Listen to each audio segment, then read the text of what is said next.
शिवन्यास के तत्वाधान में होने वाली 8वीं व्याख्यान माला में पधारे हुए आप सभी अतिथियों का, बंधुओं का इस सभागार में स्वागत है। जो भी बंधु बाहर खड़े हुए हैं, सभागार के अंदर आकर अपना स्थान ग्रहण करें और कार्यक्रम का समय एकदम कार्यक्रम ठीक समय पर प्रारंभ करना है और समय लगभग होने वाला है।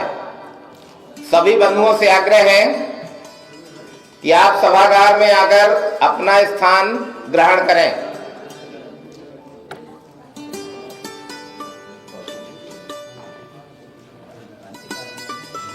आज होने वाली इस व्याख्यान माला में हम सबके बीच मुख्य अतिथि के रूप में डॉक्टर श्रेयांश द्विवेदी जी, जो कि संस्थापक कुलपति हैं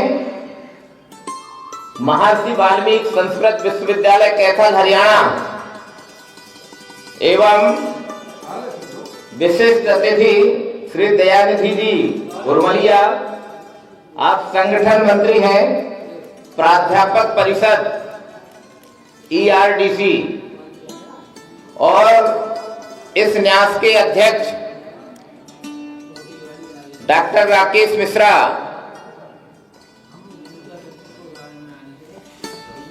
प्रत्येक वर्ष दिसंबर माह में इस व्याख्यान माला का आयोजन किया जाता है और आप सबके सहयोग से यह कार्यक्रम संपन्न होता है और किसी भी कार्यक्रम की सफलता श्रोताओं की संख्या पर निर्भर करती है।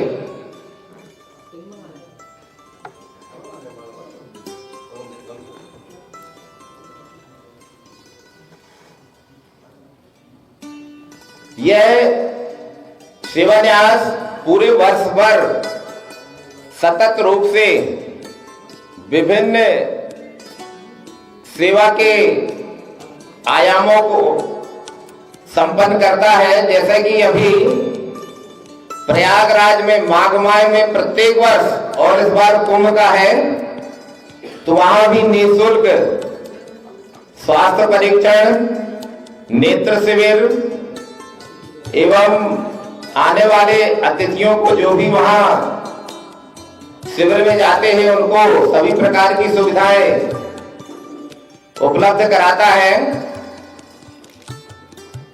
और उनके रहने खाने की भी चिंता की जाती है। सतना में भी पूरे वर्ष भर विभिन्न प्रकार के कार्यक्रम संपन्न होते हैं, जैसे कि वृक्षारोपण और मेदांता हॉस्पिटल की जो स्वास्थ्य टीम है उसके विभिन्न विधाओं के डॉक्टरों के द्वारा वहां पर स्वास्थ्य शिविर लगाए जाते हैं, वृक्षारोपण भी कराया जाता है और कई धार्मिक यात्राएं भी लोगों को कराई गई हैं। इसके साथ ही गरीब कन्याओं के पाणी ग्रहण के कार्यक्रम भी इस सेवा न्यास के द्वारा कराए गए हैं और मुझे जहां तक जानकारी है कि पूरे वर्ष भर सेवा न्यास के द्वारा विभिन्न प्रकार के कार्यक्रम होते हैं। जैसे कि बरसात के समय जब फसल का सीजन होता है तो उन्नतशील बीज भी किसानों को दिए जाते हैं और अच्छे पेड़ भी उनको दिए जाते हैं, फलदार वृक्ष वगैरह। और कृषक मेला का भी आयोजन किया जाता है, जिसमें विभिन्न कृषि वैज्ञानिकों के द्वारा कृषकों को प्रशिक्षण दिया जाता है कि वो खेती को लाभ का व्यवसाय कैसे बनाएं और आज के समय में जब किसान की रुचि खेती से हट रही है और ऐसे प्रशिक्षणों का समाज में होना बहुत ही आवश्यक है, तो इस तरह से समाज में जितनी भी चीजों की आवश्यकताएं हैं उन सभी की चिंता सेवा न्यास करता है और समय समय पर जिन चीजों की आवश्यकता होती है या जिन चीजों का अनुकूल समय होता है उस तरह के कार्यक्रम आयोजित किए जाते हैं। सभी अतिथियों से आग्रह है कि गेट पर ना खड़े होकर के सभागार के अंदर आकर अपना स्थान ग्रहण करें, जिससे कि कार्यक्रम ठीक समय पर प्रारंभ किया जा सके। और प्रदीप खरे मंटू जी, प्रदीप खरे जी, आप मंच पर आए।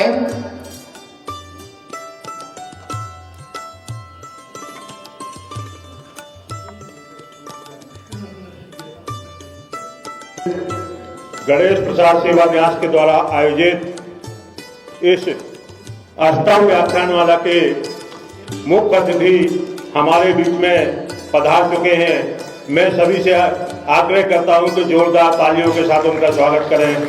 आदरणीय डॉक्टर श्रेयांश द्विवेदी साहब।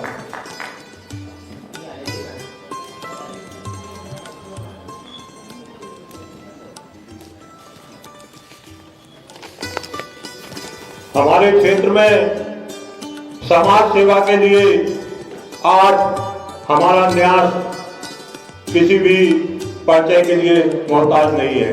हमने धौरला गांव से अपने सेवा कार्यक्रमों की शुरुआत की थी, जिसको आज हमने प्रयागराज तक पहुंचा दिया। आज प्रयागराज में भी कोई भी माघ मेला हो, इस बार कुंभ के मेला में भी हमारे न्यास के सहयोग से, न्यास के सौजन्य से लगभग 500-700 कल्प यात्रियों के विश्राम की, उनकी सेवा की सुविधाएं हमारे न्यास के द्वारा मुहैया की जाती है। मैं सम्मान के साथ आज के कार्यक्रम के मुख्य अतिथि डॉक्टर श्रेयांश द्विवेदी साहब को और इस आयोजन में विशिष्ट अतिथि के रूप में पधारे हमारे दयानिधि जी को, हमारे न्यास के अध्यक्ष डॉक्टर राकेश मिश्रा जी जो हम लोगों के मार्गदर्शक हैं उनको, और इस व्याख्यान माला के संयोजक बड़े भाई आदरणीय डॉक्टर राकेश मिश्रा जी के साथ विनोद रावत जी को मैं आमंत्रित करता हूं कि आप लोग सभी लोग मंच पर पधारें। आदरणीय श्रेयांश द्विवेदी साहब, दयानिधि जी, विनोद रावत जी।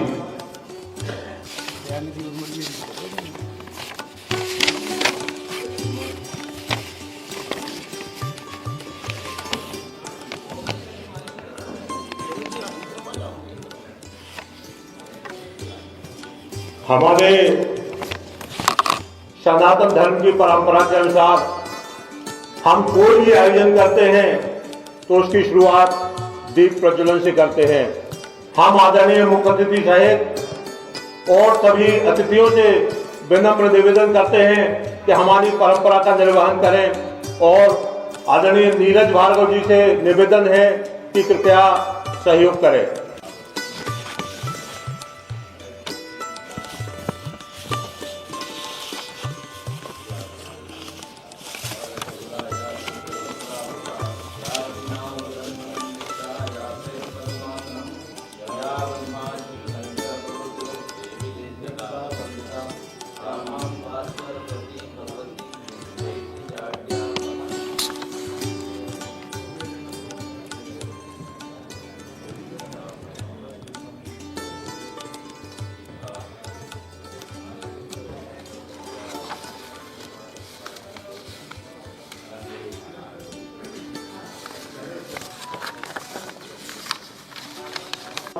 आदरणीय अतिथिगण, अब मैं अतिथियों के अंग वस्त्र के द्वारा स्वागत के लिए सबसे पहले आदरणीय मुख्य अतिथि और मुख्य वक्ता डॉक्टर श्रेयांश द्विवेदी जी के स्वागत के लिए विश्व हिंदू परिषद के विभाग मंत्री भाई प्रखर भट्ट जी को आमंत्रित करता हूं। आदरणीय प्रखर भट्ट जी, नीरज जी सहयोग करें। अंकवत डॉक्टर श्रेयांश द्विवेदी साहब। हमारे बीच में दयानिधि उर्मलिया जी उपस्थित हैं। आप संगठन मंत्री हैं प्राध्यापक परिषद के। इनके स्वागत के लिए जन अभियान परिषद के आदरणीय मनीष शर्मा जी हमारे बीच में हैं। मैं मनीष जी को आमंत्रित करता हूं कि आए और दयानिधि जी का अंग वस्त्र कर स्वागत करें।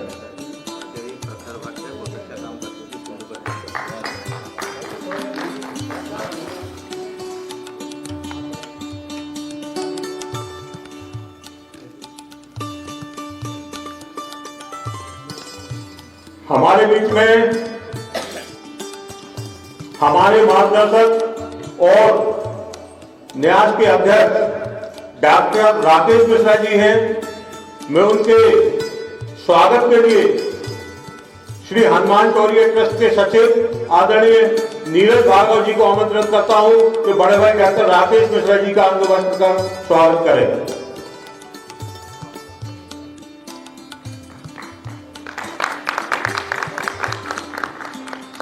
हमारे न्यास की गतिविधियों में हमेशा बढ़ चढ़कर सहयोग करने वाले धोरवा गांव के आदरणीय सियाराम विचारिया जी, मैं आपको आमंत्रित करता हूं कि इस व्याख्यान माला के संयोजक डॉक्टर विनोद रावत जी का अंग वस्त्र कर स्वागत करें।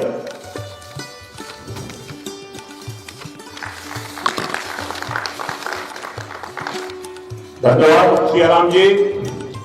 इस बीच में मैं अपने मुख्य अतिथि का थोड़ा सा संक्षिप्त परिचय देना चाहता हूं।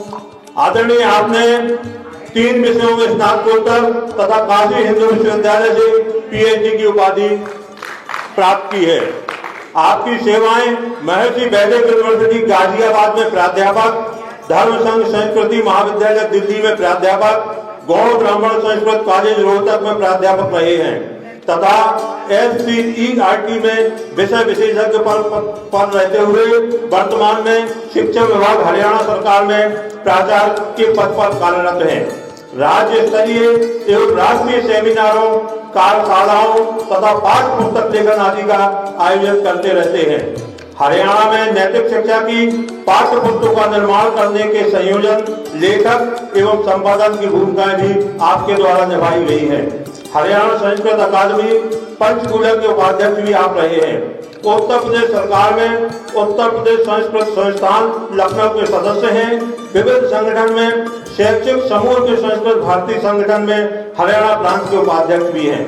2018-2021 तक महर्षि वाल्मीकि संस्कृत विश्वविद्यालय कैथल हरियाणा में संस्थापक कुलपति के पद पर भी आप रहे हैं।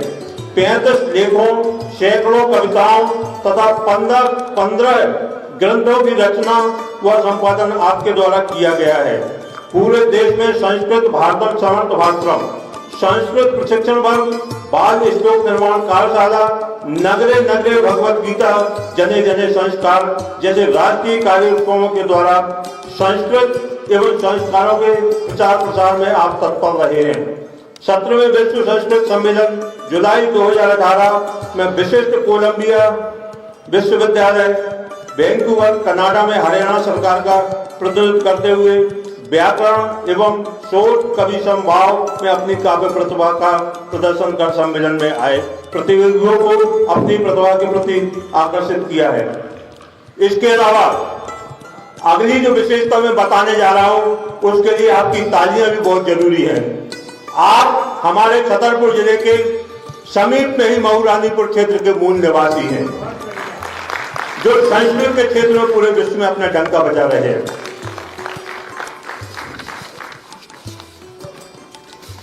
इसके बाद मैं इस व्याख्यान माला की प्रस्तावना भाषण के लिए बड़े भाई न्यास के अध्यक्ष डॉक्टर राकेश मिश्रा जी को सम्मान के साथ आमंत्रित करता हूं। आदरणीय राकेश मिश्रा जी।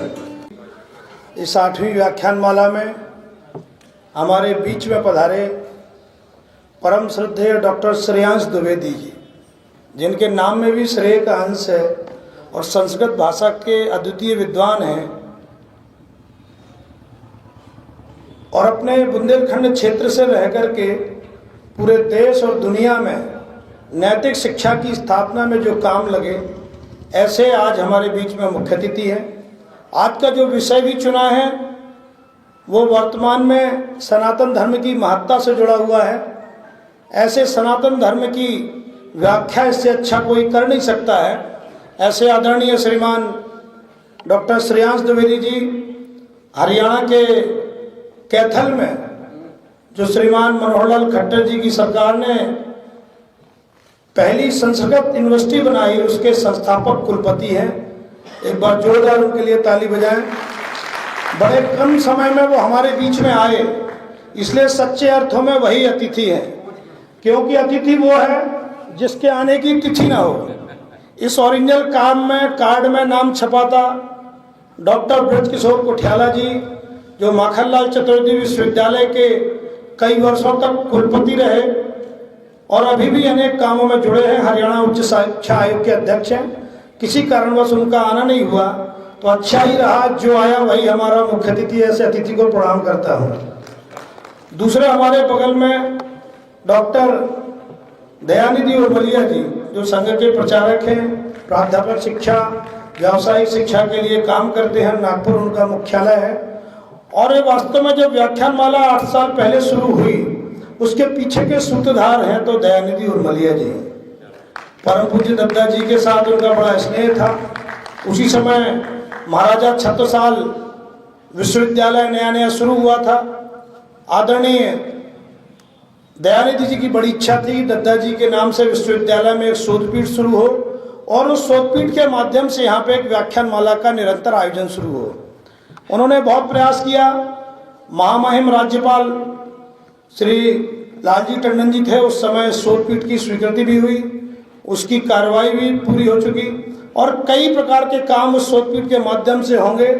जैसे जैसे विश्वविद्यालय का भवन आदि निर्माण का काम शुरू होगा तो मुझे लगता है वो काम भी अपने स्थान तक पहुंचेगा।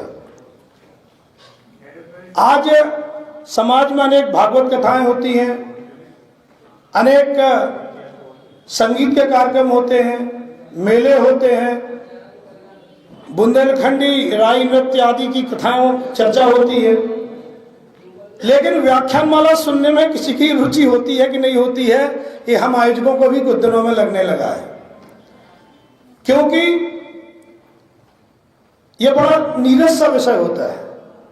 लोगों को उनको ही रुचि होती है जो इसके अलग प्रकार के श्रोता होते हैं, वक्ता होते हैं। मेरे सामने डॉक्टर रावत जी बैठे हुए हैं, गंगेले जी बैठे हुए हैं, पंडित रमाकांत पटेरे जी बैठे हुए हैं, संतोष गंगेले जी बैठे हुए हैं, हरिश्चंद्र द्विवेदी जी बैठे हैं, डॉक्टर विज्ञान जी बैठे हैं, सतना, छतरपुर, टीकमगढ़, पन्ना, कई जगह से लोग यहाँ पे आए हैं। उन सब की कुछ न कुछ विषय में रुचि रहती है और इस कारण भी उनका आना होता है। पंडित गणेश प्रसाद मिश्र सेवा न्यास के द्वारा पहले 7 व्याख्यानमालाएं हो चुकी हैं। उन व्याख्यानमालाओं में बड़े अद्भुत विषय हुए हैं। पूरी व्याख्यानमाला का शब्दशः हम उसको पुस्तक के रूप में प्रकाशित करते हैं और 7वीं पुस्तक के रूप में वो अभी तक प्रकाशित हो चुकी है। मित्रों, आज हम 2024वें वर्ष के अंतिम सप्ताह में इकट्ठे हुए हैं और हम कह सकते हैं कि जैसे समय आगे बढ़ता है, प्रकृति आगे बढ़ती है, आगे का हमें जरूर विचार करना चाहिए, लेकिन हमें कभी कभी सिंहावलोकन भी करना चाहिए। जैसे सिंह होता है तो वो आगे बढ़ने के पहले पीछे देखता है, कोई पीछे से हमारे ऊपर अटैक तो नहीं कर रहा है। इसलिए मैं हमेशा कहता हूँ और अपने पूज्य दद्दा जी की इस भाव को हमेशा याद करता हूँ कि एकदम आगे आगे नहीं देखना, पीछे भी देखना है। हमारे साथ जो चले थे वो कहाँ तक हैं और उनके साथ हमें कैसे चलना है, क्योंकि हमने हमेशा पूर्ण योजना की है, समय का पालन किया है। सेवा न्यास ने जो अपने शिक्षा, संस्कार, स्वास्थ्य, संस्कृति संवर्धन प्रकृति, गांव का विकास, किसानों की उन्नति अच्छी होगी तो देश ठीक होगा, ऐसे अनेक कार्यक्रम किए। यह वर्ष दद्दा जी की जन्म शताब्दी का वर्ष है। हम लोगों में से अनेक लोग पिछली 18 जुलाई को धवर्रा के पंडित गणेश प्रसाद मिश्र खेल परिसर में इकट्ठे हुए थे और वहां पे एक भव्य आयोजन हुआ था। दद्दा जी के वैद्य जी कहलाते थे, शिक्षा सेवा भाव से सुनते हुए लोगों ने, और उनके पौत्र ने अपनी अधिवक्ता की पढ़ाई करते करते कहा कि एक चलता फिरता अस्पताल बनाना चाहिए, और 18 जुलाई को एक चलता फिरता अस्पताल के रूप में, जिसमें 23 प्रकार की जांचें मुफ्त होती हैं, वो शुरू हो गया है।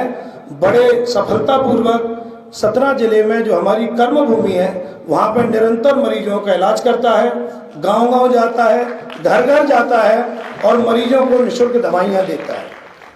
हमारी सतना की यहाँ टीम आई हुई है, श्रीमती मनीषा सिंह, नितिन शुक्ला जी भी इसी जिले के रहने वाले हैं, एक बार खड़े हो जाएं। इतना स्वास्थ्य के बारे में इनका सहयोग और योगदान रहता है कि आज रविवार होने के बावजूद वो हमारे साथ आए और लगातार काम करते रहते हैं। ऐसी पूरी टीम होती है तभी कोई काम सफल होता है। श्रीमान विनोद गोस्वामी जी राजनांद गांव से चल के आए निमंत्रण सुन के, चक्रवर्ती शुक्ला हमीरपुर से आए सुन के कि व्याख्यान माला है।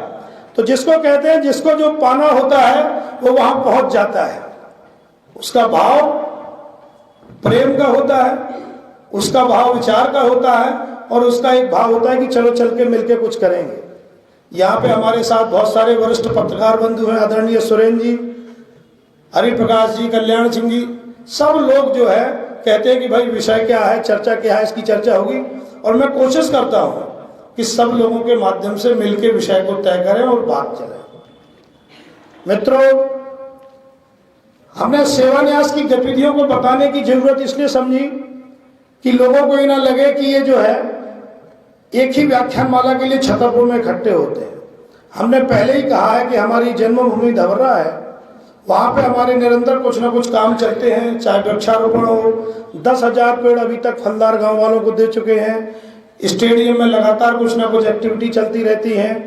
गांव में बिजली आ गई है। धवर्रा गांव सबसे पिछड़ा गांव था जहाँ पे कभी बिजली नहीं थी। 2017 से एक पावर हाउस बन गया है, खेल का मैदान है, अन्य प्रकार से किसानों की आमदनी ठीक हुई है। और हर साल सब्जियों के बीज देते हैं, और सब्जियों के बीज देके होता है कि किसान आत्मनिर्भर बने, अपने खेत पे घर में सब्जियां उगाए।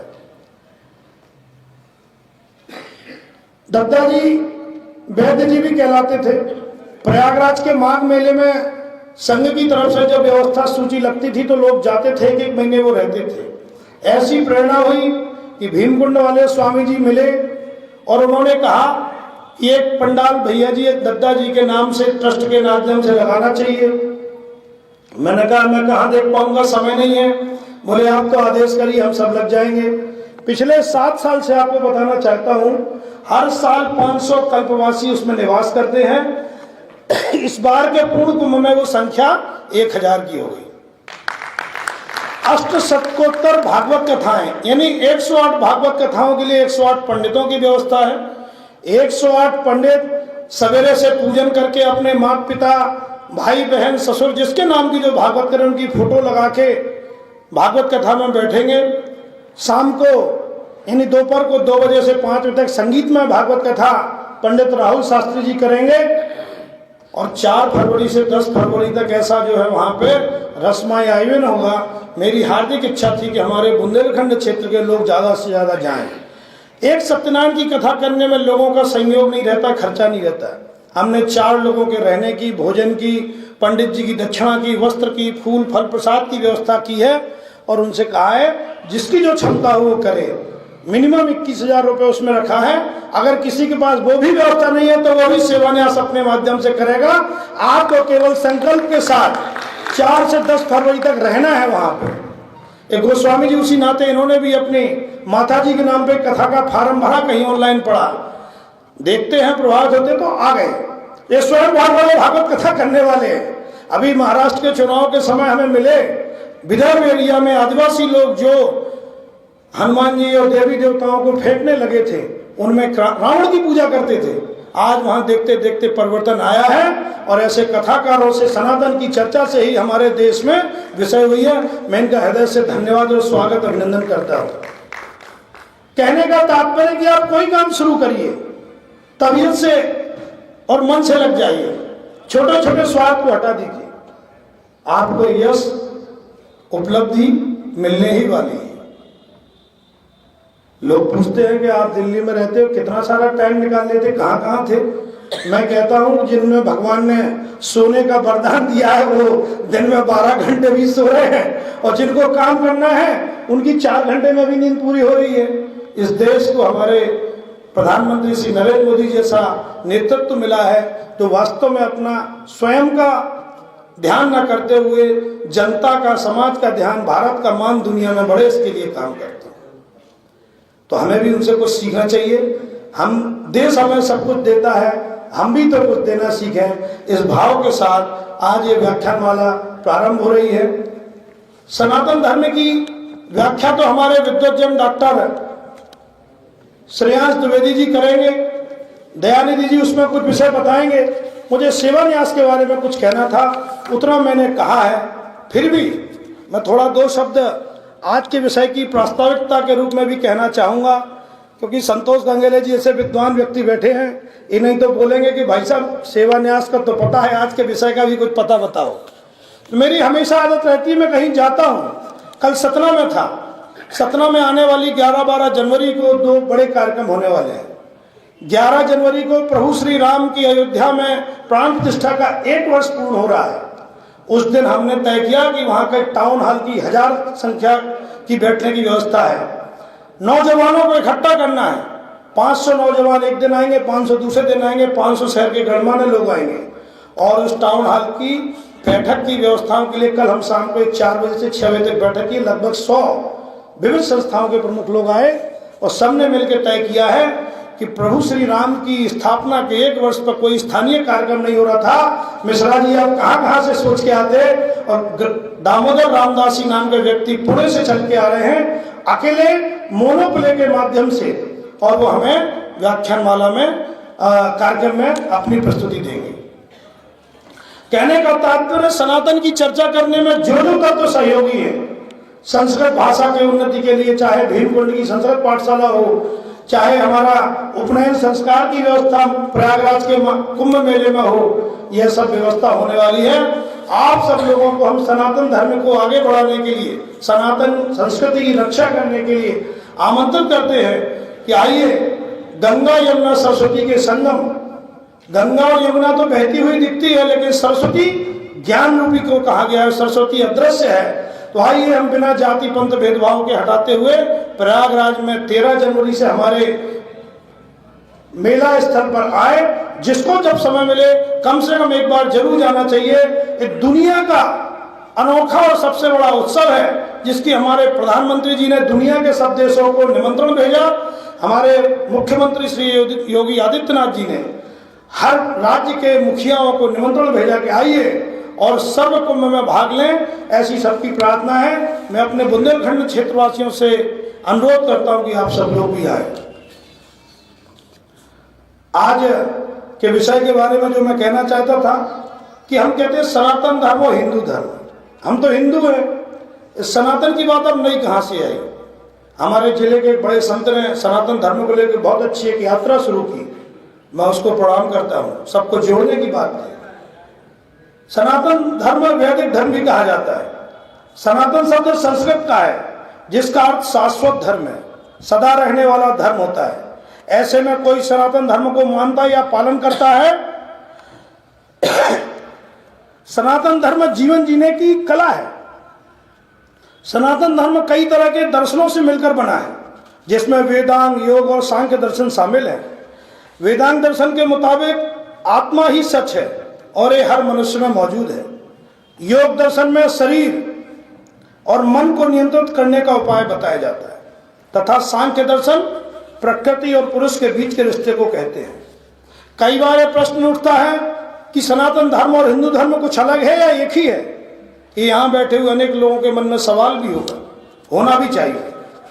कुछ लोग इसे एक ही मानते हैं, लेकिन मैंने जहाँ तक जो कुछ अध्ययन किया है इस व्याख्यान माला के पहले तैयारी की और आज पूरे देश में जो सनातन की चर्चा है तो हमने देखा है कि सनातन धर्म और हिंदू धर्म के बीच में बहुत सूक्ष्म एक महीन रेखा के बराबर अंतर है। सनातन धर्म में जहां वेद उपनिषद गीता और ब्रह्मसूत्र को महत्व दिया जाता है तो वहीं हिंदू धर्म में शास्त्रों और ग्रंथों को महत्व दिया जाता है। हिंदू धर्म जहां प्रतिष्ठान, मंदिर, पूजा, व्रत, त्योहारों को महत्व देता है तो वहीं सनातन धर्म यज्ञ, साधना, तप और ध्यान को प्राथमिकता देता है। सनातन धर्म अनेक संप्रदायों जैसे सिख, जैन, बौद्ध और अन्य धर्मों का धार्मिक संप्रदाय है तो हिंदू धर्म में केवल हिंदू संप्रदाय ही शामिल है। हिंदू धर्म में विभिन्न देवी देवताओं, रीति रिवाजों और परंपराओं को प्राथमिकता दी जाती है। हिंदू धर्म में वेदांत दर्शन को काफी महत्वपूर्ण माना जाता है। वेदांत दर्शन के मुताबिक भगवान ब्रह्म ही सच है और ये हर एक जीव में निवास करते हैं। हिंदू धर्म में कई तरह के देवी देवताओं की पूजा की जाती है जिनमें शिव, विष्णु और ब्रह्मा को सभी ईश्वर का रूप माना जाता है। प्राचीन काल में भारतीय सनातन धर्म में कई संप्रदाय होते थे। प्रत्येक संप्रदाय के समर्थक अपने अपने देवता को दूसरे संप्रदाय से नीचे बताने की होड़ भी रहती थी, लेकिन एकता बनाए रखने के उद्देश्य से हमारे धर्म गुरुओं ने प्रयागराज जैसे कुंभ को, देश में हर 6 साल में होने वाले 4 कुंभ में ऐसी एकता की शिक्षा दी है कि उनकी शिक्षाओं से तीनों संप्रदायों में मेल हुआ और सनातन धर्म की उत्पत्ति हुई। सनातन धर्म में विष्णु, शिव और शक्ति को समान माना गया और तीनों ही संप्रदाय के समर्थक इस धर्म को मानने लगे।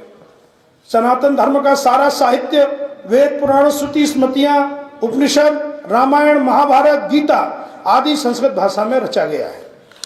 कालांतर में अपने देश पर मुसलमानों के आक्रमण हुए और धर्म की नष्ट करने के लिए अनेक प्रकार के उपाय हुए।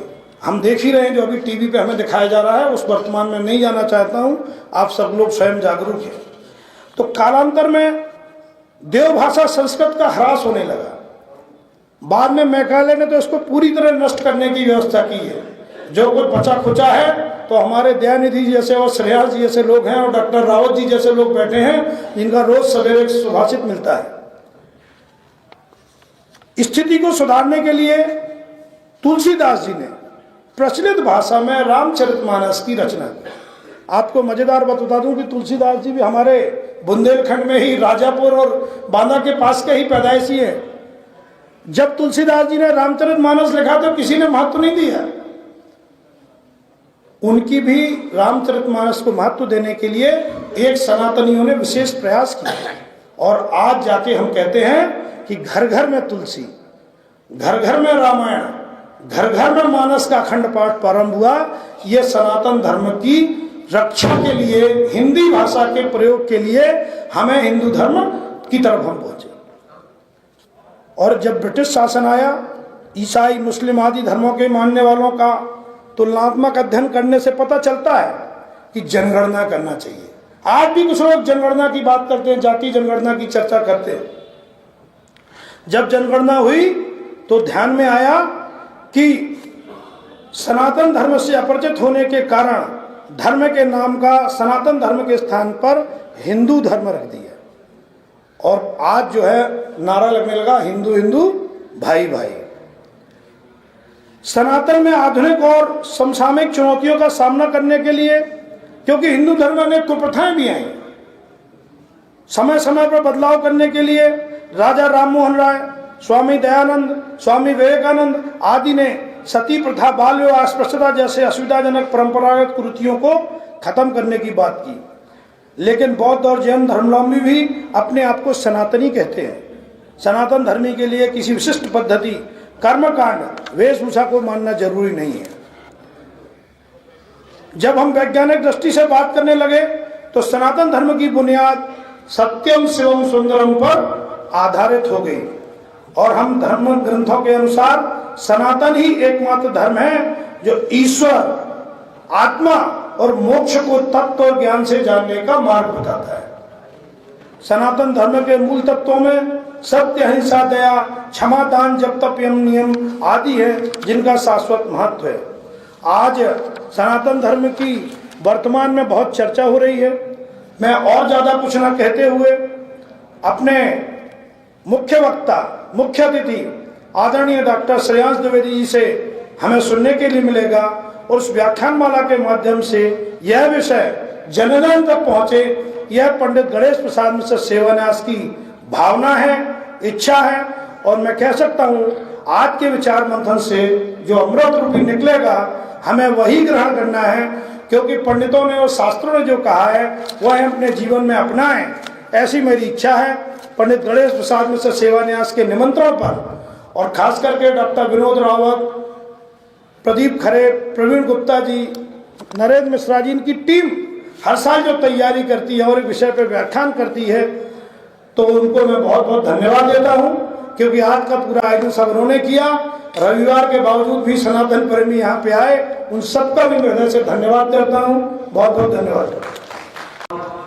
न्यास के अध्यक्ष, समाज सेवा के क्षेत्र में हम सभी को प्रेरित करने वाले बड़े भाई डॉक्टर राकेश मिश्रा जी, आप सभी को ध्यान में होगा कि न्यास के द्वारा जो चतुर्थ व्याख्यानमाला आयोजित की गई थी, उस आयोजन में हमारे मुख्य वक्ता के रूप में डॉक्टर मोहन यादव जी भी पधारे थे, जो वर्तमान में मध्य प्रदेश सरकार के मुख्यमंत्री हैं।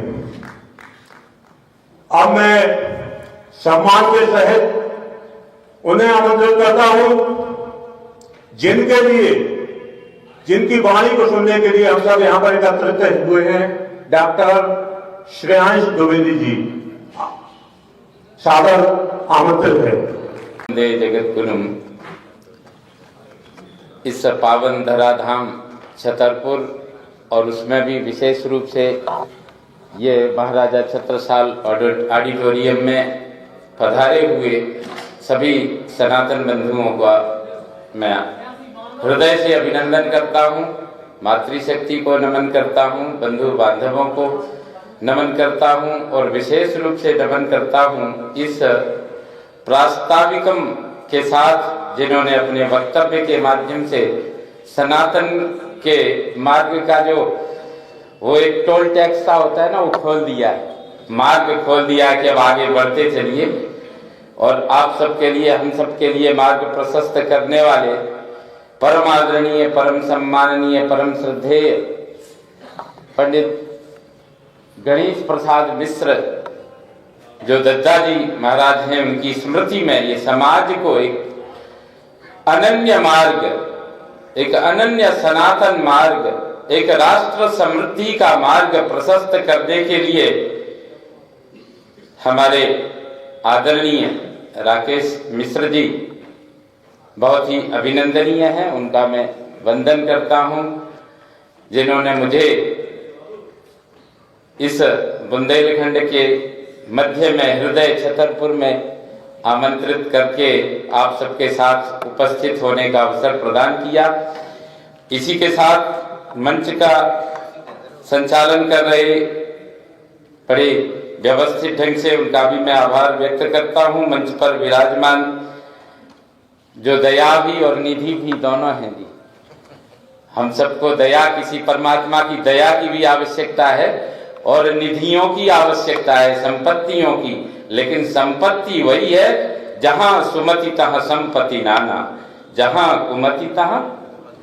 तो इस प्रकार से ऐसे हमारे मंच पर विराजमान एक संगठन मंत्री के रूप में, यद्यपि उनके वस्त्र तो दूसरे हैं, लेकिन वो परम संत ही होते हैं संगठन में जो होते हैं, जो सारा अपना जीवन संगठन के लिए, राष्ट्र के लिए न्यौछावर करके समर्पित हैं।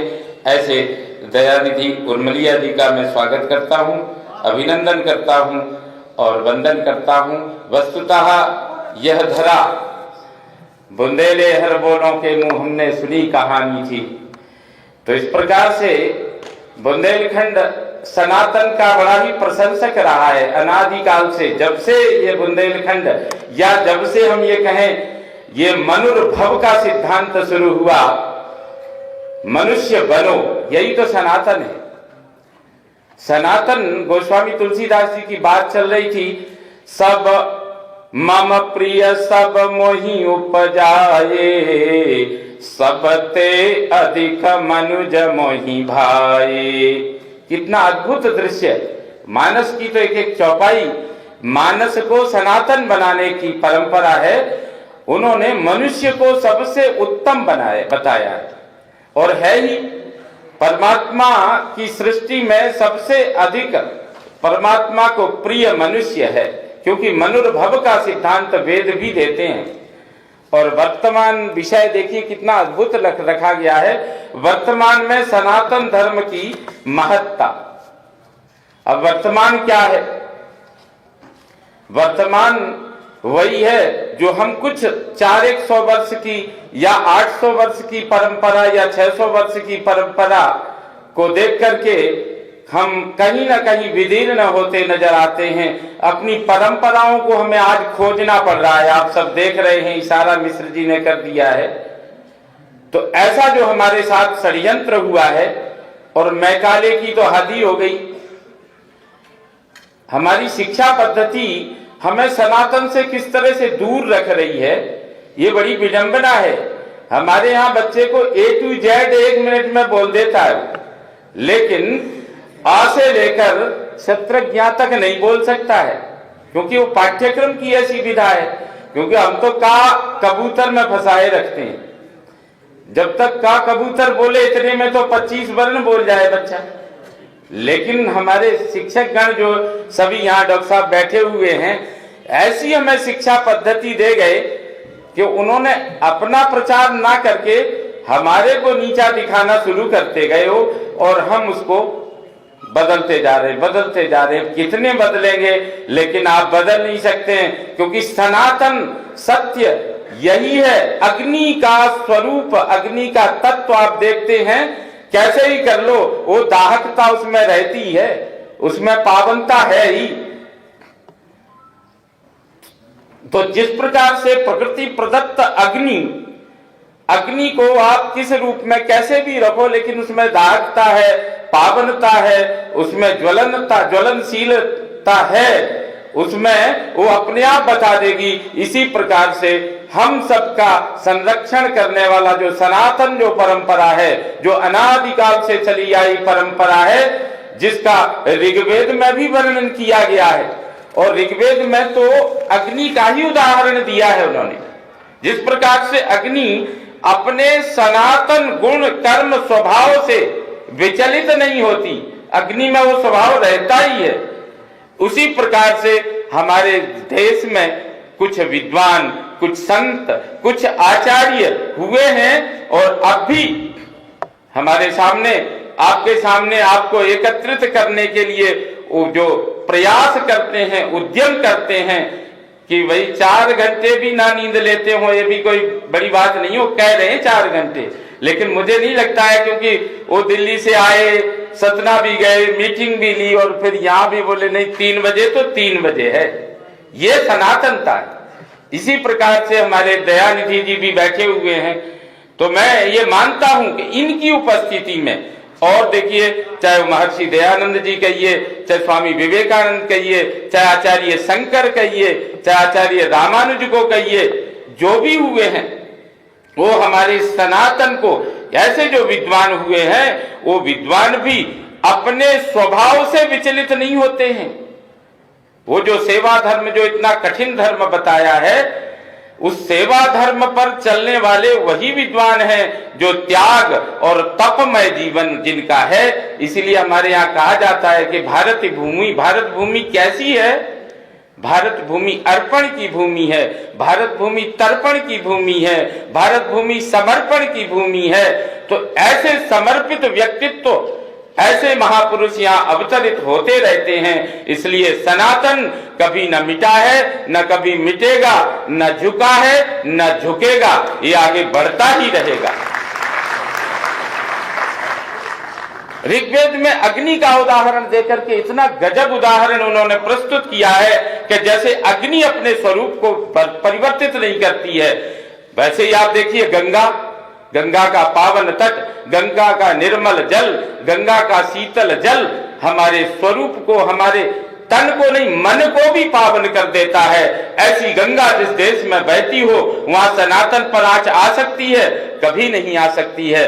और ये सनातन की कोई सीमा नहीं है, सनातन की कोई परिधि नहीं है। सनातन तो जहां मानव है, जहां जीवन है, जहां प्रकृति है, वहीं सनातन है। सनातन इसीलिए हमारे राष्ट्र को सभी संतों ने विश्व गुरु कहा है, क्योंकि सनातन कोई सीमित नहीं है, सनातन असीमित है। सनातन अमेरिका में भी सनातन है, और सनातन जब नहीं होता है तो सारी उनकी व्यवस्थाएं चरमराने लगती हैं। इसलिए सभी, चाहे उसको हम अपने आप में या थोड़ी संकीर्णता में उसको हिंदू धर्म कहने लगते हैं, तो वो जो आप कहेंगे वो हिंदू धर्म को ही सनातन मान करके हरिद्वार में निवास अपना सुनिश्चित करते हैं, हरिद्वार में प्रवास सुनिश्चित करते हैं, प्रयाग में, काशी में आकर के वो निवास अपना सुनिश्चित करते हैं, और जो संस्कृत पढ़ते हैं, वेदों का अध्ययन करते हैं, संस्कारों को प्राप्त करते हैं, वृंदावन में आकर के रहते हैं। ये सनातन का स्रोत भारत है, लेकिन सनातन की समाप्ति भारत नहीं है, सनातन की परिधि भारत नहीं है। वैसे तो भारत की जो व्याख्या की गई है, भारतम, भा प्रतिभा, भा का अर्थ है प्रतिभा, जो प्रतिभा में निवास करते हैं, प्रतिभा से संपन्न है, वह देश भारत है। और प्रतिभा की कोई सीमा नहीं होती है, प्रतिभा की कोई एक क्लास नहीं होती है, प्रतिभा के लिए सारा जीवन कक्षा बनी रहती है। चाहे वो पठिशु हो, पढ़ने वाला विद्यार्थी हो, चाहे पढ़ाने वाला गुरु हो, अध्यापक हो, उसके लिए सारा क्या है, यावत जीव मधीते विप्रा। ये विप्र का मतलब केवल ब्राह्मण नहीं है, क्योंकि जब हम सनातन की बात करते हैं, भारत की बात करते हैं, तो भारत तो सार्वभौमिक देश रहा है, भारत की संस्कृति सार्वभौमिक है, सभी का एक भाईचारा था। हमारे भारत का असली स्वरूप देखें तो भारतीय सनातन में कोई बेरोजगार नहीं था, 100% रोजगार था। लेकिन जब से मैकाले का प्रचार प्रसार हुआ, तब से बेरोजगारों की गणना सरकार को करनी पड़ रही है। तब से नैतिक शिक्षा का प्रचार प्रसार भारत सरकार को या विश्व की सरकारों को करना पड़ रहा है। प्रकृति के संरक्षण की चुनौती तभी से सारी दुनिया में छाई है। पहले प्रकृति संरक्षण होता था हमारे भारतीय सनातन परंपरा में, तो वृक्ष भी देवता थे, नदियां भी देवता थी, पृथ्वी भी देवता है। यहाँ क्या कमी है? और गौ को देवता जब तक हम मानते रहे, तब तक हमारे देश में क्या दुनिया में कहीं विसंगति नहीं आई, कहीं बीमारी नहीं बढ़ी। क्योंकि गाय के विषय में तो कहा गया है, महाभारत में बड़ा अच्छा वर्णन आया है, गावो विश्वस्य मातरा। गाय विश्व की माता क्यों है? क्योंकि सूखा जैसा आपका फेंका हुआ जूठा सब खाती है। जहां पानी मिल जाए, चाहे गंदा हो, चाहे साफ हो, चाहे पावन जल हो, वो पानी पी करके अपनी प्यास बुझाती है। जैसे तैसे अपना उदर पोषण कर रही है। आज के दिन की परिस्थिति है, आज के सनातन को देखो तो उसको देख सकते हो कि हमारी क्या स्थिति है। हमें कहना पड़ रहा है कि आप लोग अब कल्पवास है, कुंभ का स्नान आ गया है, जो 12 वर्ष आता है प्रयाग में, वो अवसर आ चुका है। तो इस स्थिति में आह्वान की क्या जरूरत है? आप सबको तो मुखर होकर के कहना चाहिए कि मिश्र जी, हमारे जिला से इतने लोग वहां पहुंचने वाले हैं, हमारे रिजर्वेशन हो गए, हम पहुंच रहे हैं। तो देखिए,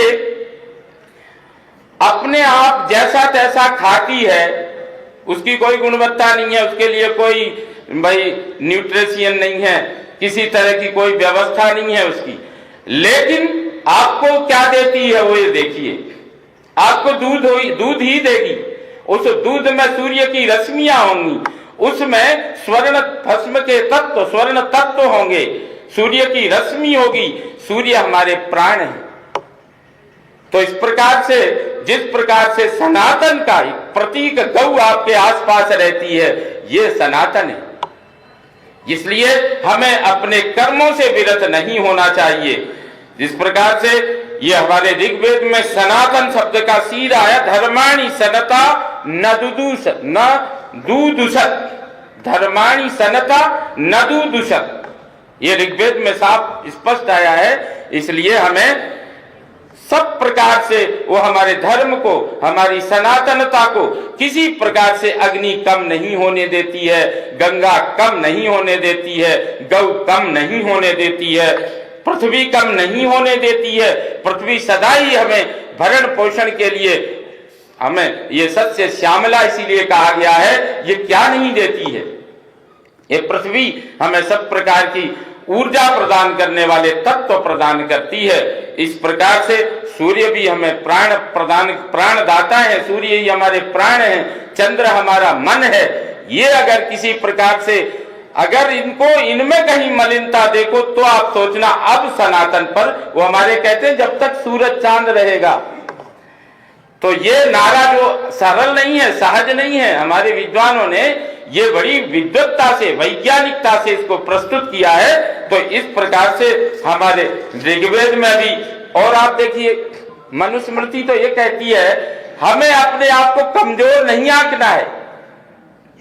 मनुस्मृति में जो कहते हैं ना, एष धर्म सनातनः, सनातन क्या है, आत्मान है ना, सततम रक्षे, ये वाली बात है। हमें अपने आप की स्वयं रक्षा करनी है, हमें स्वयं अपने आप को नात्मानम अवसादयेत्, अपने आप को कम कहीं नहीं आंकना है, क्योंकि परमात्मा की वाणी है, आचार्यों की वाणी है कि जो कुछ यहां है अमंत्रमक्षरम नास्ति, नास्ति मूल मनौषधम, अयोग्य पुरुषः नास्ति, योजकस्तत्र दुर्लभः। हमें जोड़ने वाला, हमें इस ऑडिटोरियम में बुला करके आपसे मिलवाने वाला कोई ऐसा मिश्र बंधु की आवश्यकता बराबर रहती है। वो आपके भी गुण जानते हैं, हमारे भी गुण जानते हैं, और वे जानते हैं कहां किसको बुलाना है। एक एक नाम से उन्होंने संबोधित किया, ये बहुत बड़ी बात है, मैं अभिनंदन करता हूं। तो हमें योजक की जरूरत है, औषधियों के लिए जैसे वैद्य की जरूरत है, शास्त्र प्रस्तुत करने के लिए अच्छे गुरु की जरूरत है, जीवन में मार्ग प्रशस्त करने के लिए अच्छे गुरु की आवश्यकता है। बाकी संसार में कुछ भी अनर्थक नहीं है। हमारे यहाँ कहा गया है वर्णमाला का एक भी अक्षर, एक भी वर्ण ऐसा नहीं है जो मंत्रों में प्रयुक्त ना किया जा सके। प्रत्येक वर्ण की मंत्र में रखने की, नियोजित करने की योग्यता है। इसी प्रकार से किसी भी वृक्ष का, चाहे उसकी जड़ हो, चाहे तना हो, चाहे पत्ता हो, चाहे फूल हो, चाहे फल हो, कुछ भी हो, उसका कोई भी ऐसा अंश निरर्थक नहीं है। उसमें सभी में कहीं ना कहीं दवाई बनने की, औषधि बनने की क्षमता, योग्यता है। इसी प्रकार संसार में जितने भी जीव जंतु हैं, सबका महत्व है। हमारे तो भगवान विष्णु जो सनातन के आधार हैं, वो शेष नाग पर शयन करते हैं, शेष की सैया पर, जिससे हम डरते हैं, बोले सांप निकल आया, हाहाकार मचने लग जाती। ऐसा नहीं है, लेकिन कब किसकी, भगवान शिव उसको अपना आभूषण बनाए हुए। परिवार देखिए, अगर परिवार की व्याख्या करें तो हमारा सनातन परिवार कैसा है, हमें इसलिए अपने आप को कम नहीं आंकना है। अगर परिवार देखना है तो शिव परिवार देखिए, कितनी विसंगतियां हैं शिव परिवार में। शिव जी के गले में क्या है, सांप, और स्वामी कार्तिकेय का वाहन क्या है, मोर और सांप। कितने भाई, वो देखते ही उसको खा जाए। और शिव जी के गले में सांप है, और गणेश जी का वाहन चूहा है, शिव जी का वाहन नंदी है, माता पार्वती का वाहन शेर है। तो कितनी परिवार के लिए हमारे कुछ विद्वानों ने तो कहा है परि संस्कृत का है और वार अंग्रेजी का है। परिवार, परिता चारों ओर से वार, अर्थात युद्ध जहां हो, घमासान हो, तो मत एक होना ना होना अलग बात है। इसलिए सनातन आज तक ऐसे ऐसे हमने उसको हम नित्य पूजते हैं। जाकर के हमें रोज हमारे गुरुजन पंडित जी वो कहते हैं कि भाई ये ग्रह तुम्हारे खराब हैं, जाओ यही सनातन है। वो सीधे कह देते हैं शिव जी पर जल चढ़ाओ, अपने आप सब देख लेते हैं। अगर वहीं से संतुष्टि नहीं हो पाई, अगर अर्थ नहीं लग पाया, तो हम कैसे सनातनी? अपने आप हमें उससे समझ जाना चाहिए कि शिव जी, और शिव जी की पूजा में कुछ नहीं लगता है, बाकी तो दरबार होते हैं। दरबार हैं, राम राजा का दरबार अपने ओरछा में देखो है, जहां साक्षात दरबार राजा ही थे वो। वहां जो ना अलग ही दृश्य, ऐसा कहीं मंदिर नहीं मिलेगा जहां तोप लेकर के खड़े हों बने हों। ये आपको बुंदेलखंड में ही मिलेगा और कहीं नहीं मिलेगा ऐसा आपको दरबार मंदिर। नहीं तो मंदिर का मतलब तो दूसरा ही चढ़ाना ही है। यहाँ से तो सब कुछ मिलता है, आप चले बर जाओ, राजा हैं, क्या नहीं देंगे, सब कुछ देते। इसलिए सिया राम मैं सब जग जानी, करऊं प्रणाम जोर जुग पानी। तो इस प्रकार से ये सनातन की परंपरा ये आपको सिखाती है, जिसमें परिवार को कैसे चलाना है और परिवार में क्या क्या संभव नहीं है। आपको धैर्य धारण करना है तो शिव जी से सीखिए, ज्ञान प्राप्ति करनी है, और ज्ञान तो तभी प्राप्त होता है, कमल कीचड़ में ही खिलता है। बहुत बड़े बड़े लोगों के, बड़े संपत्ति वालों के बच्चे ज्ञानवान हो ये जरूरी नहीं है, लेकिन जहां अभाव है वहां ज्ञान जरूर हो सकता है। वहां जहां कीचड़ है वहां कमल जरूर खिल सकता है, और निश्चित खिलता है। वहां तो 100% बात है, ये वो खिलेगा ही। तो इस प्रकार से मनुस्मृति में ये कहा गया है कि अपने आप को कम मत आको। कोई किसी बात में सफलता नहीं मिलती है। कहीं आप जो है ना बार बार जो है ना आपको प्रयास करना है, क्योंकि हमारा तो सिद्धांत है चरई बेती। यही तो मंत्र है अपना, नहीं रुकना नहीं थकना, शुभंकर मंत्र है अपना, अपना मंत्र निरंतर बढ़ते चलो। इस प्रकार से हमें कभी भी अपने आप को कम नहीं आंकना है, किसी प्रकार की विषम परिस्थितियों में धैर्य नहीं खोना है, क्योंकि विपरीत परिस्थितियों में जो धैर्य नहीं खोता है वही सनातनवादी है, यही सनातन है। हमारा देश सनातन ना होता तो इतने साल 7वीं शताब्दी से हम विषम परिस्थितियों में रहे हैं, लेकिन फिर भी यह देश आगे है। अपने ज्ञान को, अपने विज्ञान को, अपनी शास्त्र परंपरा को सुरक्षित बनाए हुए है, जिसकी लाइब्रेरियां महीनों सालों तक जलती नहीं, फिर भी हमारा ज्ञान आज व्यवस्थित है। उसमें कहीं किसी प्रकार का प्रश्न चिन्ह नहीं लग पाया। हमारे यहाँ आज भी यदि राम मंदिर का प्रस्तुत करना पड़ा कोर्ट में उदाहरण, तो भी दिया गया। सारे उदाहरण प्रस्तुत किए गए, सारे साक्ष्य प्रस्तुत किए, वेद सम्मत, पुराण सम्मत, शास्त्र सम्मत जो अपेक्षाएं थी वो प्रमाण हमारे साधु संतों ने, आचार्यों ने बड़े मुखर होकर प्रस्तुत किए हैं। यही सनातन है। तो इस प्रकार से हमें विचलित नहीं होना है, और सत्यम ब्रूयात् प्रियम ब्रूयात् न ब्रूयात् सत्यम अप्रियम प्रियम च नानृतम ब्रूयात् एष धर्मः सनातनः। ये धर्म सनातन है कि हमें प्रिय भी बोलना है, हमारे आचार्यों ने हमें व्यवस्थित किया है, लेकिन ऐसा भी प्रिय नहीं बोलना है जो किसी को बुरा लगे, और ऐसा भी प्रिय नहीं बोलना है जिसमें सारा ही झूठ हो। मतलब बैलेंस बना के चलना है। ऐसा भी प्रिय बोलने की आवश्यकता नहीं है। प्रियम च नानृतम ब्रूयात्, ऐसा प्रिय भी नहीं बोलना जो झूठ हो। तो इस प्रकार से हमें व्यवस्थित करने के लिए हमारे ग्रंथ हैं। हमारे यहाँ तो किसी ने कहा, एक प्रश्न उठा, एक अमृतसर में एक सेमिनार चल रहा था, कहने लगे वेद क्या है, वेद क्या है।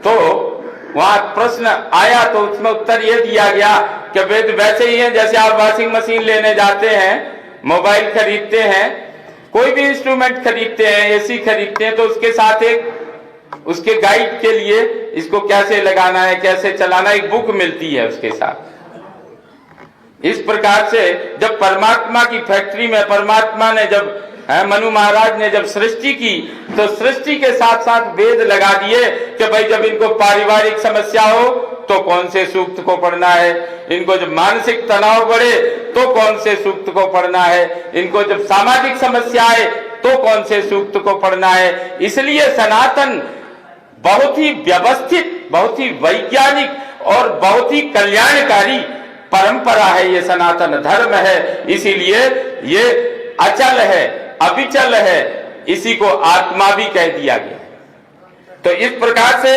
हमारे यहाँ मनुस्मृति ने भी इस सत्य सनातन धर्म की बात की है, बहुत विशद वर्णन आया हुआ है। इसमें योग में भी सनातन की परंपरा है, योगस् चित्तवृत्ति निरोधः। इस तरह से हमारी जो गौ है, गंगा है, पृथ्वी है, इन सबको, ये सब सनातन का यदि आपको मूल दृष्टांत अगर देखना हो, जो आपके इर्द गिर्द है, जो वर्तमान में है, हमारे मंदिर भी हैं, किस तरह से उत्तम अपनी सनातनता को, इतिहास को संजोए हुए रखे हैं।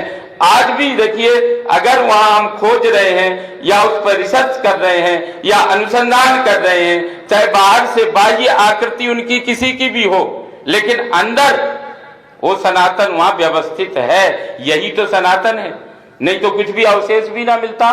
कम से कम अगर हम चाह रहे हैं, अगर हमारा ऐसा संकल्प है, हमारी वर्तमान सरकार का ऐसा संकल्प है कि सनातन व्यवस्थित हो, और वस्तुतः जब हम विश्वगुरु बनने की बात कर रहे हैं, विश्वगुरु थे, पुनः बनने की जब हम बात कर रहे हैं, और हमारे ही दीपक तले अंधेरा हो, तो हम कैसे कह सकते हैं। और आज तो हम देखते हैं वर्तमान में सनातन दुबई में बड़ा भव्य दिव्य मंदिर बना दिया गया है, ये सनातनता का प्रतीक है।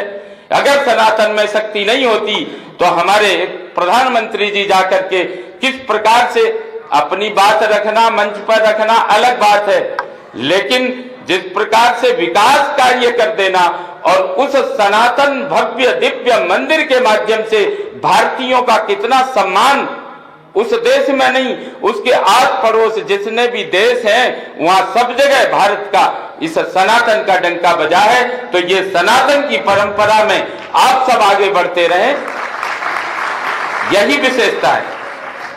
पर्यावरण की दृष्टि में देखिए, हमारा पीपल ने अपने सनातन को नहीं छोड़ा है, वो ऊर्जा ही देता है, नहीं वो भी बदल देता। हमारे यहाँ तो हम छोटे से, उन्होंने कहा ये कर लगेगा, वो कर का नाम तो हम नहीं बताएंगे, वो कर के डर के मारे बोले हम तो यही बदल जाएंगे, हम तो अपना हिंदू धर्म ही बदल देंगे। ऐसी विडंबना हमारे यहाँ हुई। हम पता नहीं कितने, कुछ लोग हैं लेकिन कुछ बड़े सबल हैं, वो उनको कितनी खींच रहे हैं। तो इसलिए मैं तो ये कहूंगा कि सब में सनातन का अंश है। अगर हमने डर से, भय से, लोभ से, लालच से, अधर्म से कोई अगर गलती एक दो पीढ़ियों ने कर दी हो, तो उस गलती को सुधारने का अब अवसर आ चुका है। यही सनातन है। आप सब ये संदेश दे सकते हैं, किसी ना किसी प्रकार से उनको ये संदेश भेज सकते हैं कि भाई चलो हमारे दादा ने गलती की थी, अब हम उस गलती को सुधारने के लिए तैयार हैं। इस प्रकार की अब व्यवस्था बनने जा रही है, आप सब इसके लिए तैयार हों, तभी ये सनातन की ये परंपरा का जो इसकी व्याख्यान माला, जो दद्दाजी की स्मृति में जो ये 8वीं व्याख्यान माला है, 8वीं व्याख्यान माला, 8वीं क्या होती है, और सिद्धि प्रद ये व्याख्यान माला है, अष्ट सिद्धि नवनिधि के दाता। 8वीं व्याख्यान माला ये सिद्धि प्रद है। तो इससे कुछ ना कुछ समाज में हमें कुछ उनको जागरूक करने के लिए, प्रत्यावर्तित करने के लिए, अपने में समाहित करने के लिए ये एक संकल्प लेकर के हमें जैसा हो। भाई देखो, अखाड़े में तो पहलवान को ही कूदना होता है, इसको लागू कैसे करोगे आपको देखना है, कैसे उनको प्रभावित करोगे ये आपको देखना है। लेकिन ये अवसर है, ये दद्दाजी की स्मृति में ये 8वीं व्याख्यान माला से यह संकल्प लेकर के हमें जाना चाहिए, ऐसा मैं मानता हूं। तो इस प्रकार से देखिए, और जो बात हो रही थी, हम देखते हैं कि हम हिंदी की गिनती को, ये अपने आप में सनातन है। कैसे सनातन है? आप 11 से 18 ये गिनती हमें क्या सिखाती है? भाई 11 वर्ष से, भाई हमारे यहाँ तो कुछ वर्ष तक हमें लालन करना है, बच्चे का खिलाना होता है, किशोर अवस्था से पहले जो बाल्यकाल में हम बच्चे को पूरा लाड़ प्यार करते हैं, उसके बाद 11 से 18 तक उसकी ऐसी गति होती है कि वो कहीं भी जा सकता है। इसलिए उसको किसी ना किसी प्रकार से हम उसका विद्यार्थी जीवन मानते हैं। और वो किसी ना किसी रह का मतलब रुको, दौड़ मत लगाओ, बिना सोचे मत आगे बढ़ो, रुको, गुरुओं से सीखो, पढ़ो, माता पिता का सम्मान करो। और जो 18 वर्ष तक इस विधा में नहीं चलता है वो समझ लो गया। यही हम उम्र होती है 11 वर्ष से 18 वर्ष। ये हिंदी की गिनती सिखाती है, लेकिन हमारे बच्चे आजकल हिंदी की गिनती से परांगमुख है, दूर हो चुके हैं। इसलिए 11 से 18 तक की रह है ना इसमें, 11, 12, 13, 14, 15 रह मतलब रुको, संभल के चलो, देख करके चलो, क्योंकि ये 11 से 18 वर्ष की जो आयु होती है ये पूरी तरह से हमें विचलित अच्छे संस्कार भी दे सकती है और विपरीत, क्योंकि कृति जो प्रकृति संस्कृति जो है वो कृति से बनता है करना, तो अच्छे काम करना या बुरे काम करना। तो संस्कृति को जाओ तो अच्छे काम है, संस्कार अच्छे हैं, लेकिन वो विकृति की ओर जब चले जाते हैं तो हमारी संतान विपरीत दिशा में चलने लगती है। वो आयु है 18 तक की, ज्यादातर ये गिनती सिखाती है। 19 में तो फिर अपने आप को 20 मान लेता है। 19, 20 और 39, 40 तक, 19 से 40 तक फिर वो काबू आने वाला एक बहुत कम संभव है जी। अब कोई महापुरुष मिल जाए सुधार दे तो अलग बात है, लेकिन ये हिंदी की गिनती कितनी वैज्ञानिक है, ये कितनी सनातन का प्रचार प्रसार करने वाली है, लेकिन हमने इसको भुला दिया है।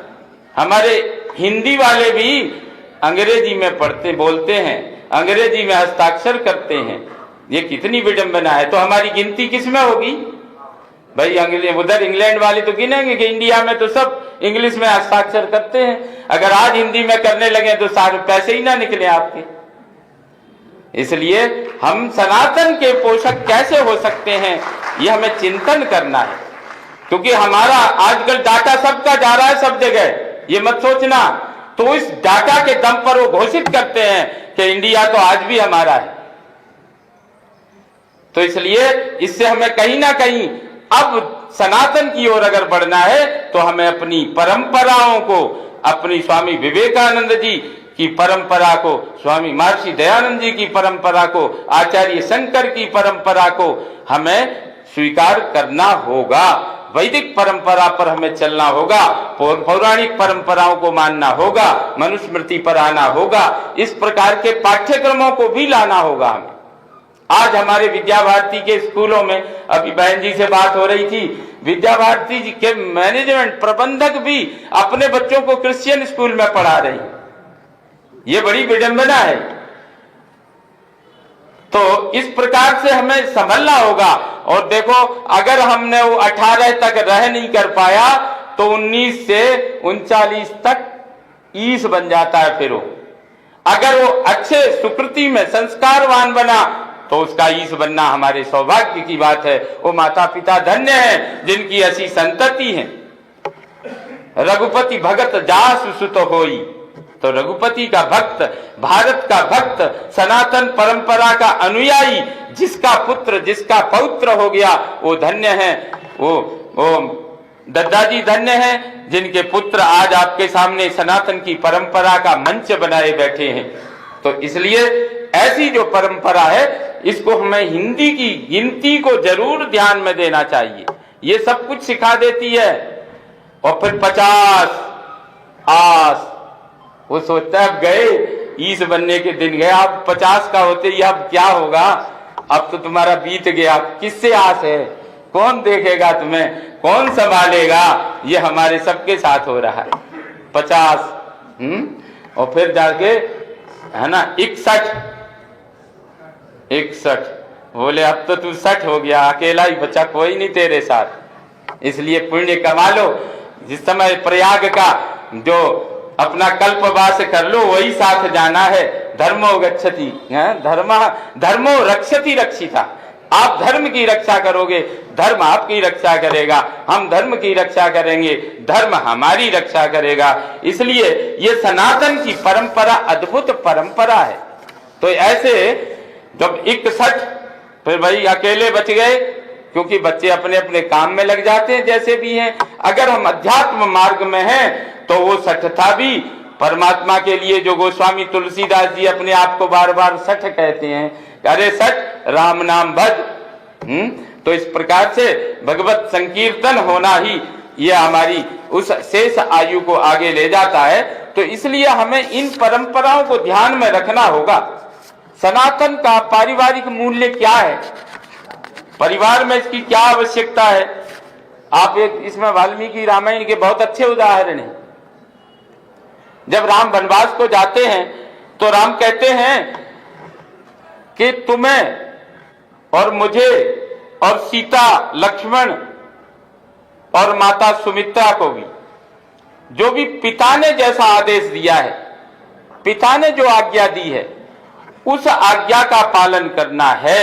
अर्थात वो यहां बार बार समझा रहे हैं कि भाई वनवास मुझे है तो मैं भी अपनी आज्ञा का पालन करूं, और आपको नहीं है तो आप राज्य धर्म का जैसा भी है, पिता की रक्षा, देखभाल, ये सब करना। तो वहां बहुत अद्भुत उदाहरण है अयोध्या कांड में, वाल्मीकि रामायण में राम कितने आदर्श हैं। रामायण से बढ़िया सनातन का ग्रंथ कोई नहीं है, क्योंकि रामायण मैंने कोरोना काल से और अब तक रामायण का पूर्ण पारायण किया है। तो इसलिए, और वहां तो ये कहते हैं यावत जीवति काकुत्सो पिता में जगती पति शुश्रूषा क्रियताम तावत सही धर्म सनातन। वो कहते हैं सनातन धर्म वो है, जब तक मेरे पिता ककुत्स कुलभूषण महाराज दशरथ जीवित हैं तब तक हे माता तुम उनकी सेवा करो। क्योंकि एक परिवार की, दाम्पत्य की जो उसमें जो सनातन परंपरा है, एक दूसरे के पोषक हैं। पिता का धर्म है माता की रक्षा, उसका पालन पोषण करे, और माता का धर्म है कि इस समय असहाय, अपने मन से व्यथित, तन से व्यथित, वचन से व्यथित ककुत्स कुलभूषण पिता महाराज दशरथ की सेवा करना, उनकी रक्षा करना। हे माता, आपका दायित्व है, यही सनातन धर्म है। ये पारिवारिक सनातनता की बात रामायण करती है। और वो कहते हैं सत्य के, धर्म के, सत्य के मार्ग पर रहते हुए जिन्होंने अपना सारा जीवन बिताया, ऐसे महाराज दशरथ जिस प्रकार से मुझे आज्ञा दें, या परिवार के किसी भी सदस्य को आज्ञा दें, या किसी भी प्रजा के सदस्य को आज्ञा दें, वो उनकी आज्ञा का पालन करें, यही सनातन धर्म है।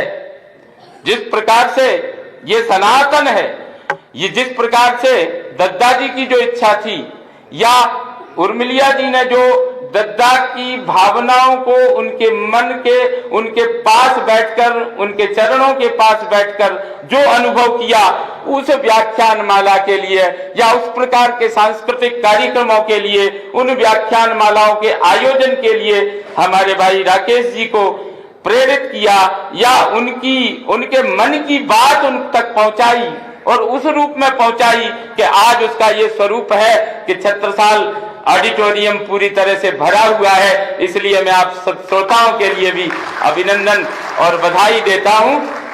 तो ये हमारा सनातन परिवार में कैसा होना चाहिए, और मानवीय और नैतिक मूल्यों की शिक्षा भी यहाँ बहुत दी गई है।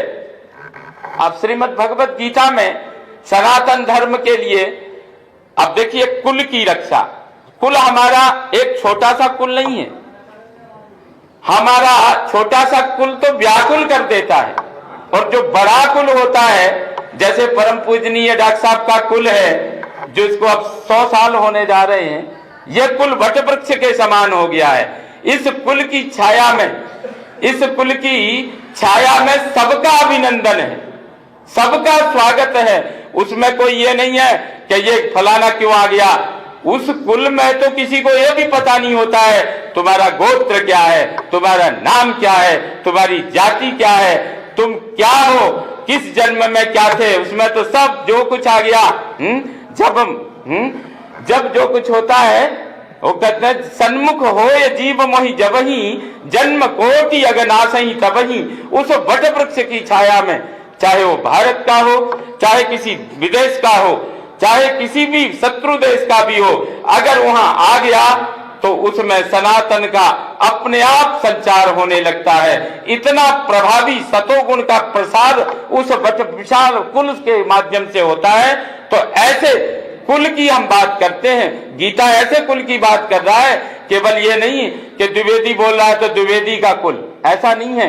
हमारा एक कुल विशाल कुल है, क्योंकि हमारी तो परंपरा है अयम निजा परोवेति गणना लघुचेत साम उदार चरितानांतु वसुधैव कुटुंबकम।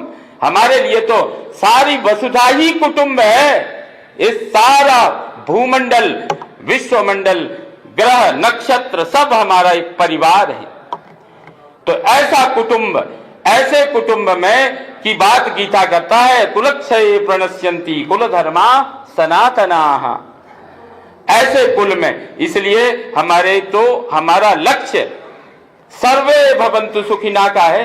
सर्वे केवल भारतीय नहीं है उसमें, केवल भारत के नहीं कहे, केवल छतरपुर नहीं कहा उसमें, केवल दिल्ली नहीं कहा है, केवल अमेरिका नहीं कहा है, अर्थात समस्त विश्व में जितने जहां भी जल संचार है या वायु का संचार है, यहां तक कि पांचों भूत जो हैं, आकाश, क्षिति, जल, पावक, गगन, समीर, ये पांचों तत्व जहां हैं, अगर एक भी तत्व विघटित होता है तो कुछ ना कुछ, और हमारे कुल में तो कुछ होने पर थोड़ा बहुत ही भाई हल्की फुल्की चोट या हल्की फुल्की बीमारी आती है, लेकिन जब उसका तत्व इधर उधर होता है तो एक एक भूकंप में हजारों लोग लापता हो जाते हैं।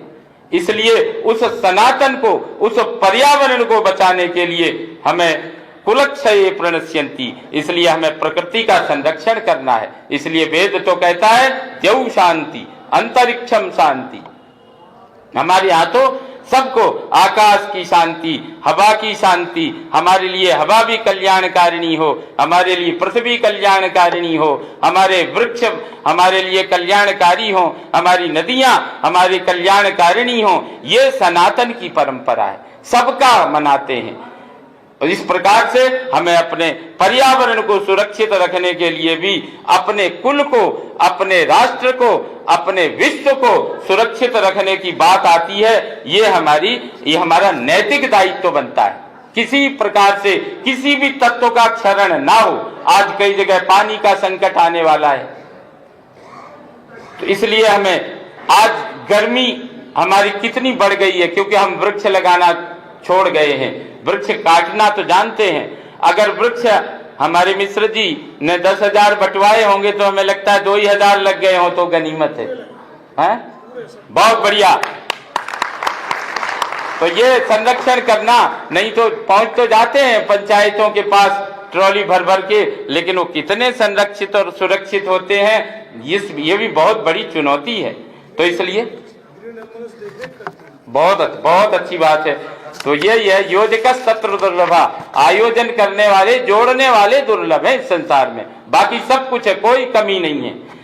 तो इस प्रकार से हमारे मानव मूल्यों में ये हमारी जो आत्मा की वाणी को सुनना हमें आना चाहिए। वो कैसे आएगा?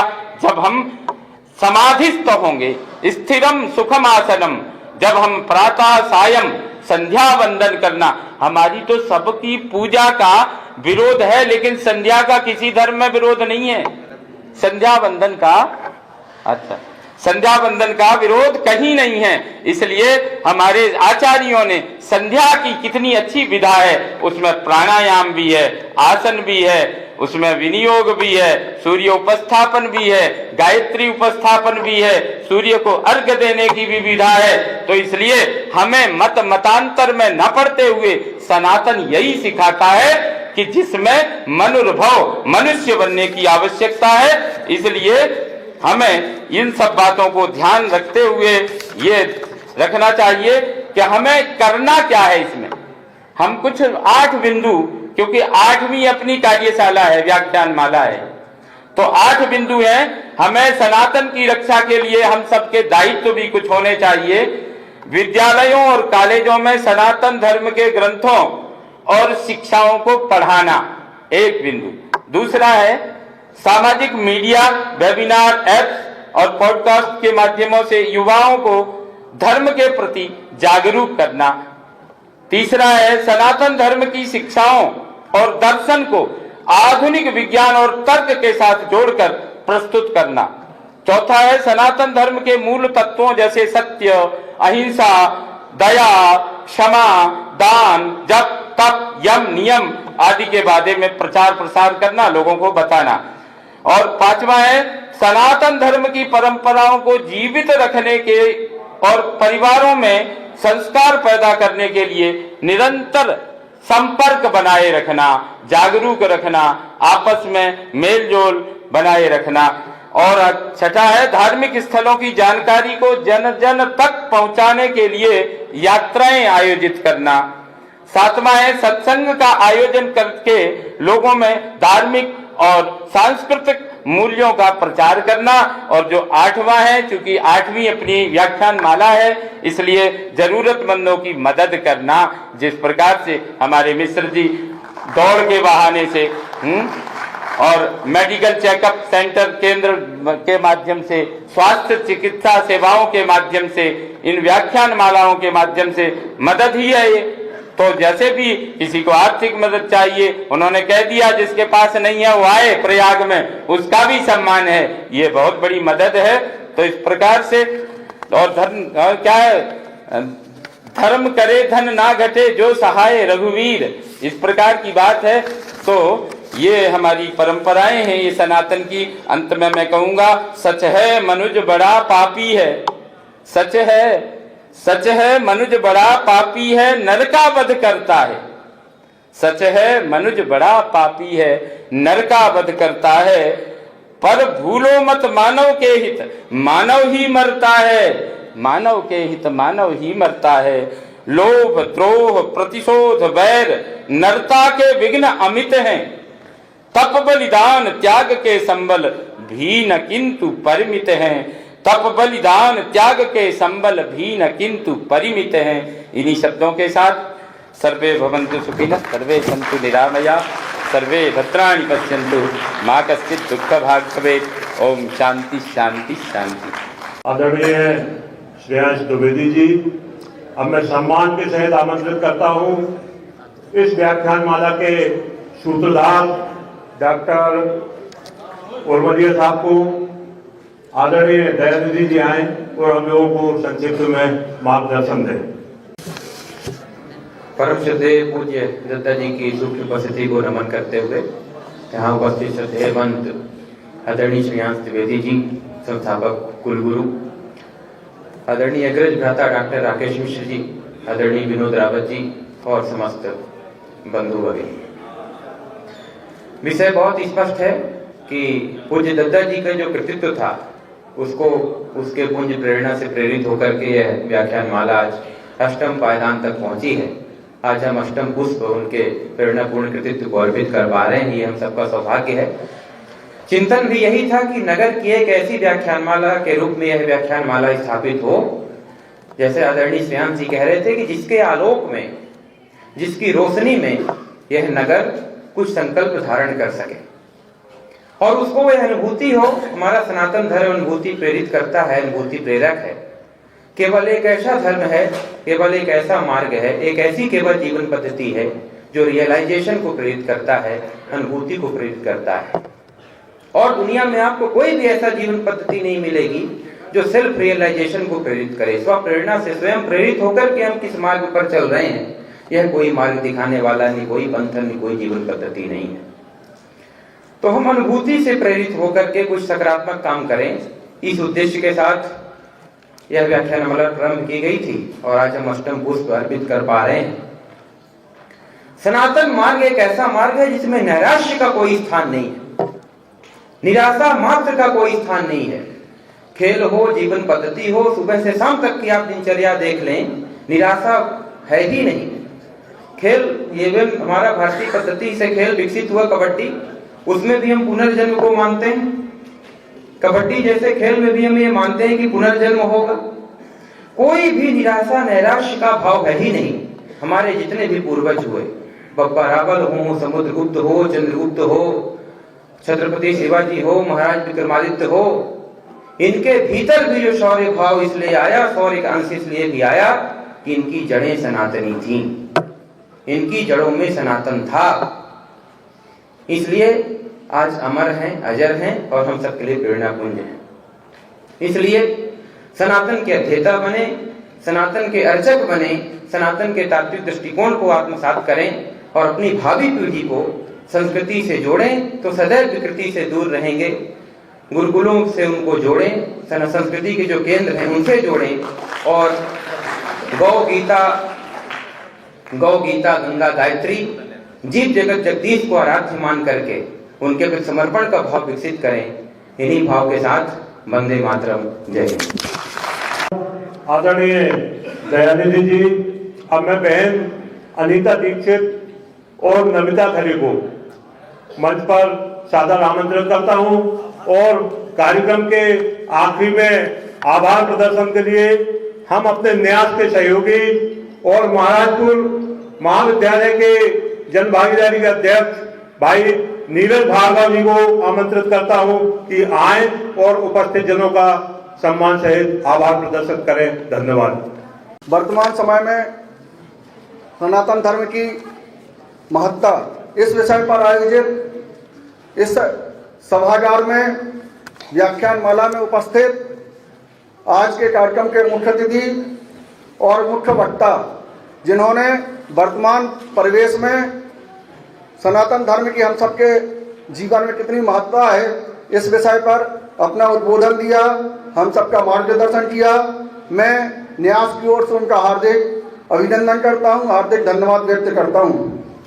आज के इस आयोजन में हमारे बीच में श्री दयानिधि जी विशिष्ट अतिथि के रूप में रहे। उन्होंने हम सबके न्यास की गतिविधियों के बारे में बताया और उनका मैं वहां से नागपुर से चल के आए हैं, उनका न्यास की ओर से अभिनंदन करता हूं, आभार व्यक्त करता हूं। इस आयोजन को हम सबके बीच में संयोजक के भूमिका में निभाने वाले हम सबके चिरपरिचित मेरे गुरु श्री विनोद रावत जी का मैं आभार व्यक्त करता हूं कि उन्होंने इतना सुंदर आयोजन हम सबके बीच में दिया। जो होता है वह होने दो, यह पौरुषहीन कथन है, हम जो चाहेंगे वह होगा, इन शब्दों में जीवन है। इन शब्दों को चरितार्थ करते हुए हम सबको लगातार 8 बार विभिन्न प्रकार के व्याख्यानों के माध्यम से हम सबको शिक्षित करने वाले, हम सबका मार्गदर्शन करने वाले श्री पंडित गणेश प्रसाद न्यास सेवा न्यास के अध्यक्ष डॉक्टर राकेश मिश्रा जी, जिनका मार्गदर्शन हमें सदैव मिलता है, इन सबके मैं उनका इसलिए अभिनंदन और आभार व्यक्त करता हूं। छतरपुर की प्रबुद्ध जनों की ओर से आभार व्यक्त करता हूं कि इतना सुंदर आयोजन हम सबको दिया। विभिन्न प्रकार के आयोजन सतना, नौगांव और पूरे क्षेत्र में करते रहते हैं, उसको लेकर उनका हार्दिक अभिनंदन करता हूं। आप सब इस आयोजन में आए, अपना समय प्रदान किया, मैं आप सबका हार्दिक अभिनंदन व्यक्त करता हूं। धन्यवाद। वंदे मातरम होगा। उसके अलावा आप सभी के लिए पीछे के हॉल में अल्पाहार की व्यवस्था न्यास के द्वारा की गई है। मैं बहन को आमंत्रित करता हूं वंदे मातरम के लिए। सभी लोग अपने अपने स्थान पर कृपया खड़े हो जाएं।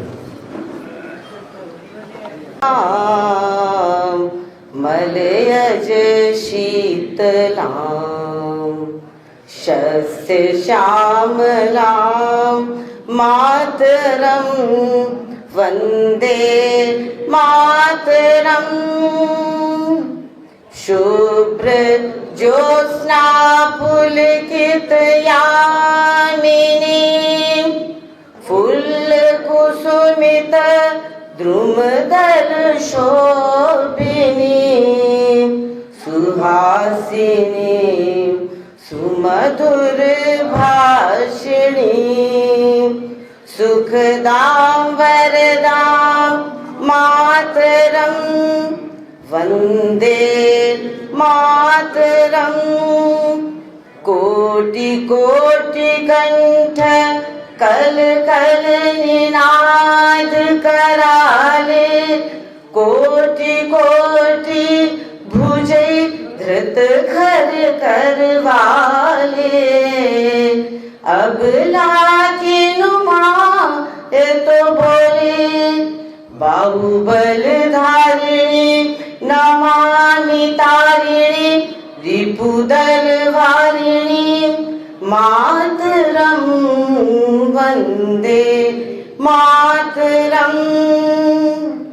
तुमि विद्या तुमि धर्म, तुमि हृदि तुमि मर्म, त्वं हि प्राणा शरीरे, बाहुते तुमि मा शक्ति, हृदये तुमि मा भक्ति। तुम्हारोई प्रतिमा गढ़ी मंदिरे मंदिरे, वंदे मातरं। त्वं हि दुर्गा दश प्रेरण धारिणी, कमलां कमलदल विहारिणी, वाणी विद्या दायिनी। नमामि त्वां नमामि कमलां, अमलां अतुलां, सुजलां सुफलां मातरं, वन्दे मातरं। श्यामलां सरलां सुस्मितां भूषितां, धरणीं भरणीं मातरं, वन्दे मातरं, वन्दे मातरं। भारत माता की वाले निकास से जाएंगे। जलपान की व्यवस्था न्यास के द्वारा की गई है। सभी लोगों से विनम्र निवेदन है।